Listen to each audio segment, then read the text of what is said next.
हूँ any Khan. Headlines आपने जानी। आम खबर दें। NA 119 लाहौर से मरियम नवाज के कागजात नामजदगी की मंजूरी के खिलाफ अपील को मुस्तरद कर दिया गया। लाहौर एपरेट ट्रिब्यूनल ने नदीम शेरवानी की अपील पर फैसला सुना दिया। PTI के NA 119 उम्मीदवार नदीम शेरवानी ने अपील दायर की थी।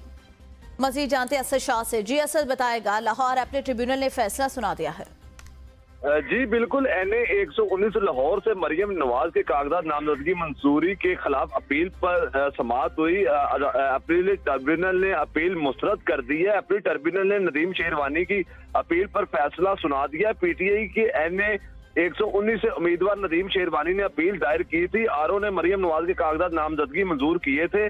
PTI के उम्मीदवार नदीम शेरवानी ने RO के फैसले के खिलाफ अपील ट्रिब्यूनल में अपील दायर कर रखी थी और उसमें मौक़िफ़ अख्तियार किया था कि 62 और 63 के तहत मरियम नवाज सादिक अमीन नहीं है, इसलिए RO ने हकायक के बरक कागजात मंजूर किए हैं। अदालत ने अपील पर दोनों फरीकैन के अपना दलाइल सुनने के बाद जो है मुस्तरद कर दी है और मरियम नवाज को इलेक्शन लड़ने की इजाजत दे दी है। शुक्रिया।